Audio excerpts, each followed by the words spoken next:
welcome Dennis Scholl to the Zoom about your film, Lifeline, Clyfford Still. Hello, and I really appreciate the fact that you got up at 5 o'clock in the morning or even earlier to join us from Aspen, Colorado. First of all, you did a film. I mean, this film is about a very different sort of artist. He chose a completely different path to most of artists that I'm familiar with. He didn't choose to be in the limelight, to go to present in all the galleries, sell his artwork for the highest prices. What have drawn you to this specific artist? What was the attraction? Sure. Well, first of all, hello, Tel Aviv. I had my tickets to be there, and I'm so disappointed that I am not face-to-face with you in a theater somewhere. But I'm going to make that happen at some point, maybe for the next film. And I want to thank the festival for including our film in the festival. Clyfford Still, my story with Clyfford Still is actually more nuanced than one would think. Clyfford Still has always been my favorite artist. I didn't go to an art museum until I was 22 years old. I grew up in a very blue-collar family in Florida, in Miami, and our life was about fishing and scuba diving and boating and water skiing. And so I didn't really have any cultural upbringing.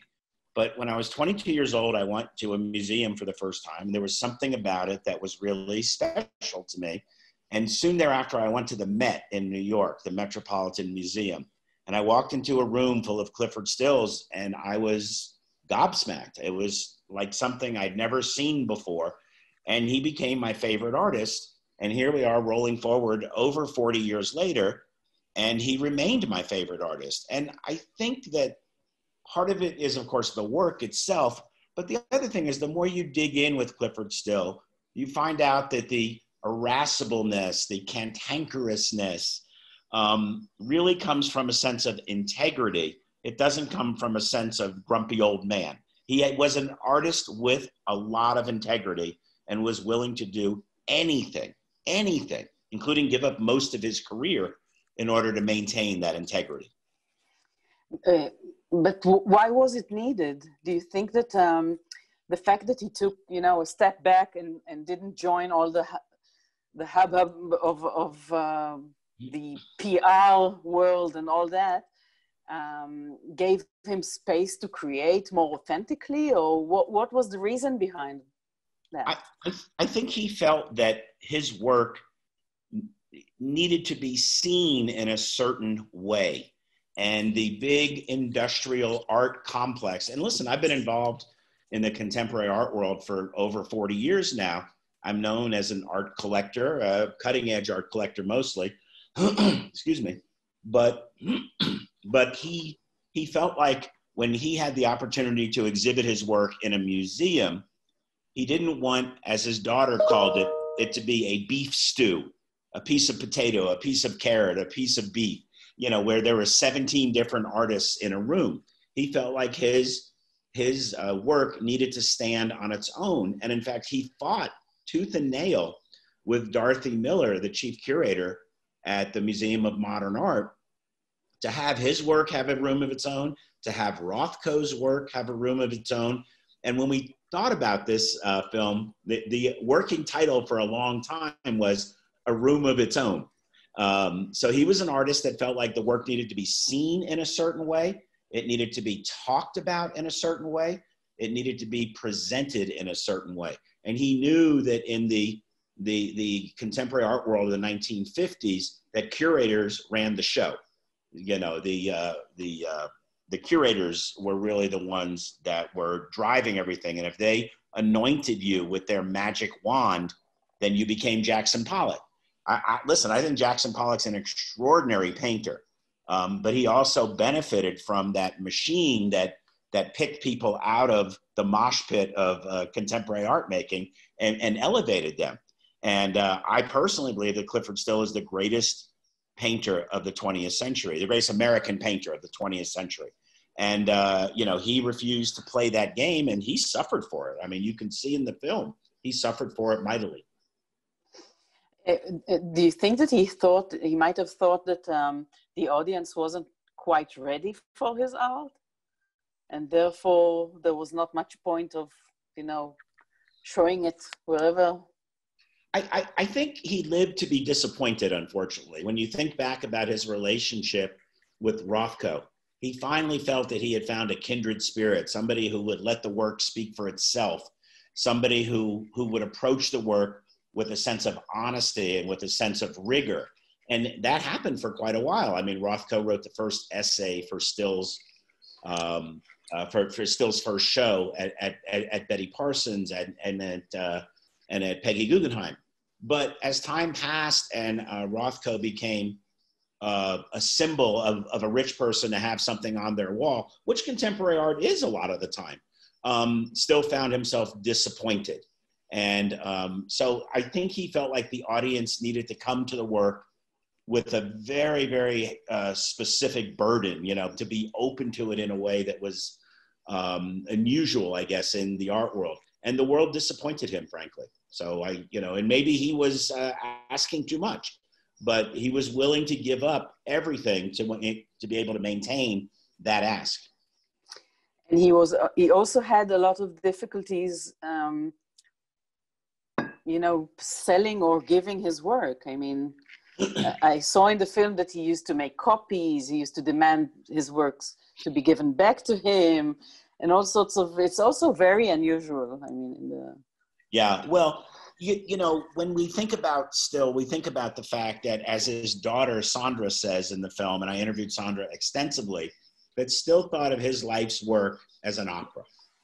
And within that opera, there are these very high crescendo arias. And for him to sell one of his works that was important to him was like taking a piece out of the opera and leaving a blank hole.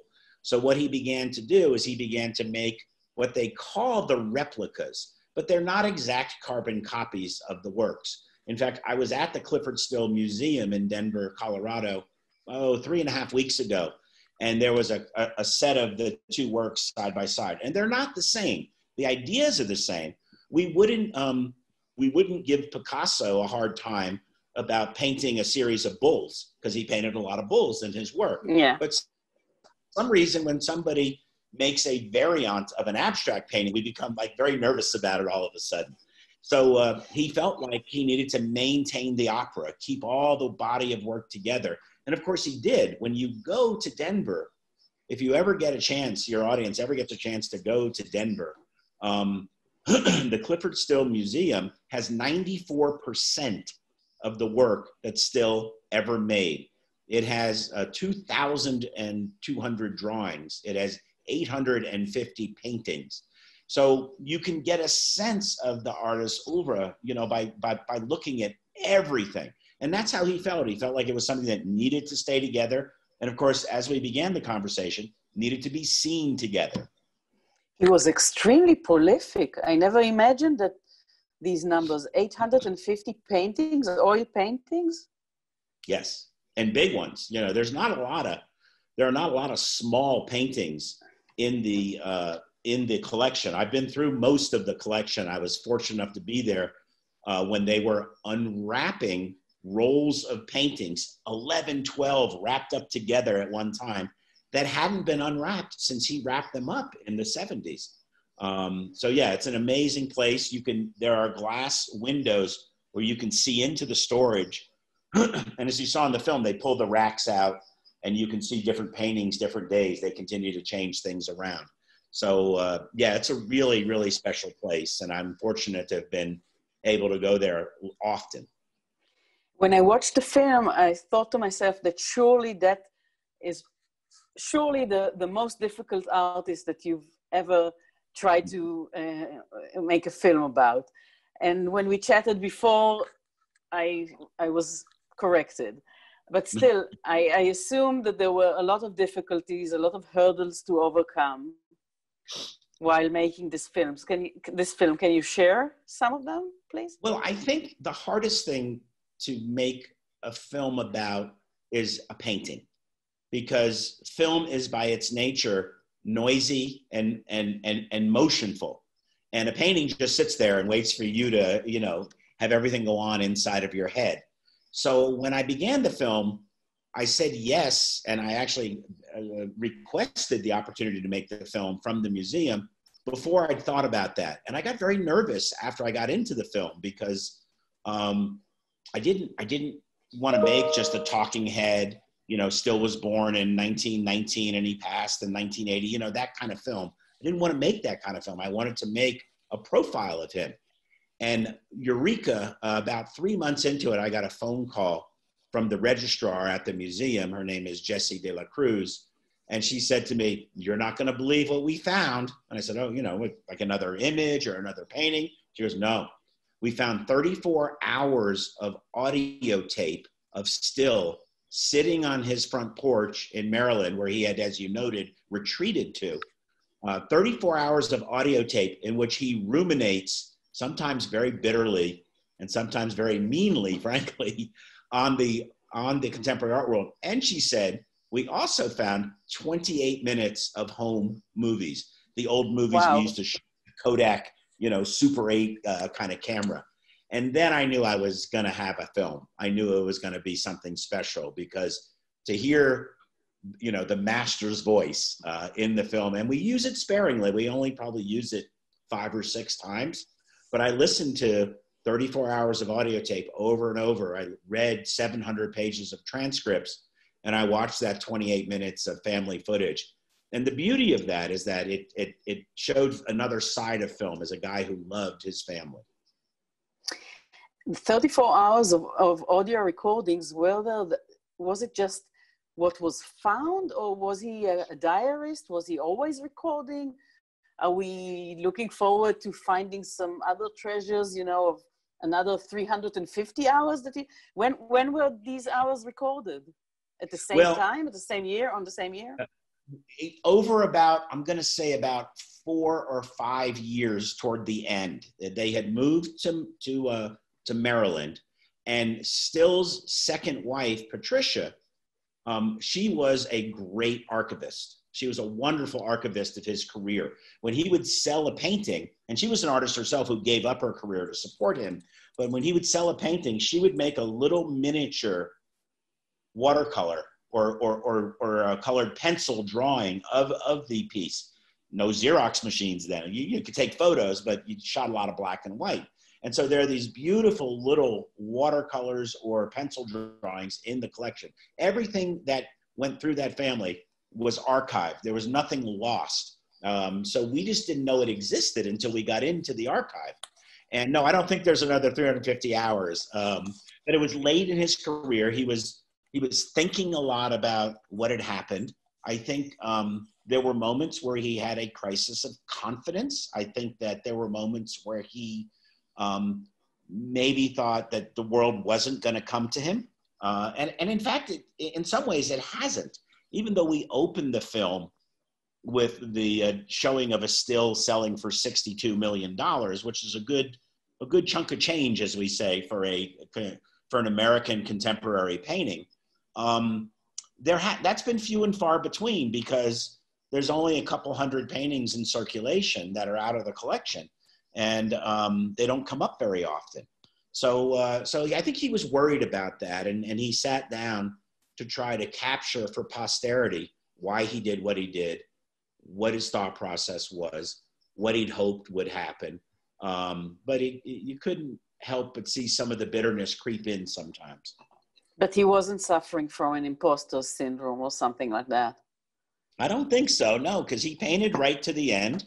There's a beautiful show up now at the museum called The Last Works. And his paintings, you know, at the end got more lyrical. They got more open, a lot more raw canvas like you would see in a Morris Louis painting, where the work just kind of little palette work, you know, that changed, the work changed fairly dramatically.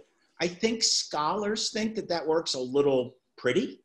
I don't. I think it's amazing. And I'm very happy when I go to the museum and those very late 1976, 1972 paintings are up. So they're beautiful to see. I just want to take the opportunity to remind our viewers that if they have a question for you, they are more than invited to send us the question via chat or the Q&A button on the Zoom app, so we could introduce the question while we're still talking live. And so back to the interview. I understand that the museum in Denver, they always present like a segment of, obviously, not everything is on show all the time, on display. Right. I would say on average, there's about 50 works to 70 works on display.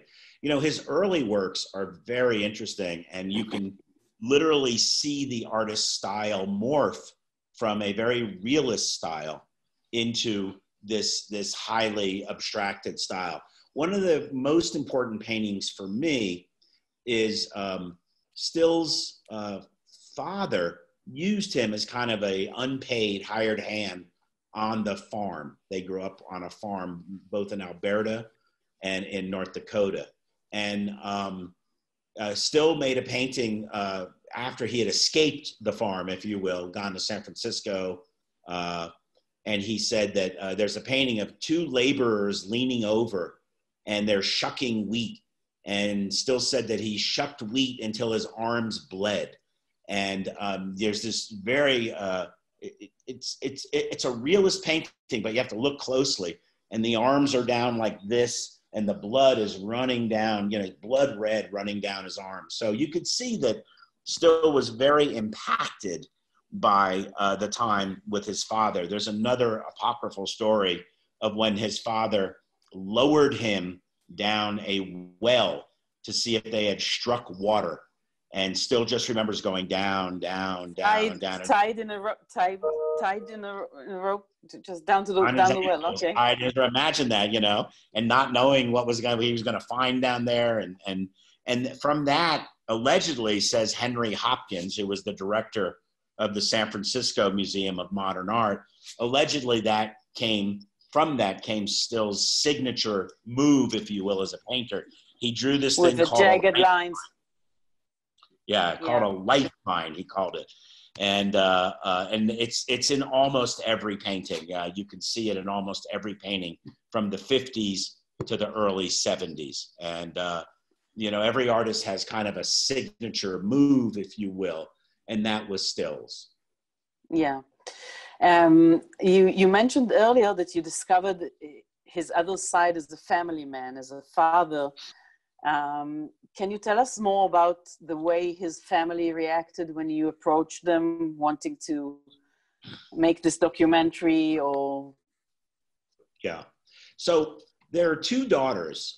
There is Sandra, who is she's the more gregarious one, and then Diane, who's much more quiet. So I first approached Sandra. I flew to Phoenix, where she lives, and I sat down with her at the Phoenix Art Museum, and I said, I'd like to make a documentary about your father. And she basically grilled me for about a half hour to see if I was worthy. And fortunately, I'm a Stillophile. I mean, I knew a lot about Clyfford Still, and I revered him, and I think that came through to her in the discussion. And so we sat her down not long after for a full day interview. And we didn't have, we weren't sure what the tapes were about yet. And we started to play some of them, and she was there a lot of the time. And she channels her father in the film. If I didn't have Still, and I didn't, I could have used Sandra. Sandra says the things that Still would have said in the way that Still would have said them. She believed. For example? For example, she would rail against the dealers and the critics. She thought that the critics were basically leeches. You know, Still called them pimps. Actually, he called them pimps. And so she would rail against the critics and rail. And she said they didn't understand. They just wanted, you know, to get the work for the money. And she said that they thought that they could bring a collector to him and he would automatically sell them a painting, and that was not true. So Sandra was great, and I knew I had a film actually at the end of that interview. And then I called up Diane, and I I said, I'd like to interview you. And she said no, and she hung up. And so I said, wow, I'm nothing if not persevering. But I met Diane's daughter in London when we did the shoot for the abstract expressionist show that was at the Royal Academy. And Sandra came over and she brought her niece with her, Diane's daughter. And I got very close to the niece. She's a wonderful person. And I said to her, I've been trying to talk to your mom. And I got this. So she went home. She spoke to her mom. I called her again. And she said, absolutely not. And she hung up on me again. So I was like, okay, I'm only going to get one daughter, I guess. And then about 3 years into the making of the film took 5 years to make. About 3 years into the making of the film, the daughter calls me and she says, Mom will talk to you now. And I was very suspicious and I didn't understand, So I said, why? Why will she talk to me now? She goes, I don't know, but you better get over here quickly. And so we literally jumped on a plane. We went to Alameda, which is just right by Oakland, right outside of San Francisco. And we sat down with her for a day. She was very frail. She was very open. But you could see that there was a lot of trauma in having the discussion. So much so that after we interviewed her, 2 or 3 months later, she really shut down completely and became nonverbal. She's very, she's living in a home now and she doesn't say much. And, but she was very afraid of her father. She knew her father loved her, but also that he was very taciturn and strong. And, one of the most difficult moments, I think, is when Sandra says in the film, and still would tell the story over and over again, is that he leaned over her crib one day and she said, honey, I love you very much, but the painting will always come first. And that's a pretty tough thing to hear as a daughter. Yeah, it's a tough thing, yeah. Yeah, and I think that they knew that, and I think that they knew that the painting always came first. So they kind of tiptoed around their father in a lot of different ways. Of course, he left their mother to marry this young, beautiful painting student he had, Patricia, who worshiped him in every way from the very first day she met him till the day he died, and then went on to, kind of not manage his estate. She is the reason that he's forgotten, really, because she wouldn't allow reproductions for 10, 15 years. So there's a lot of complexity there that came through in the discussions with the daughters. They were great. And, the hardest thing as a documentary filmmaker, and the most important thing, is to have your interview subjects trust you.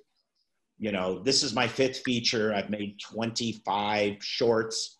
And you have to show them what kind of films you make and let them watch those films.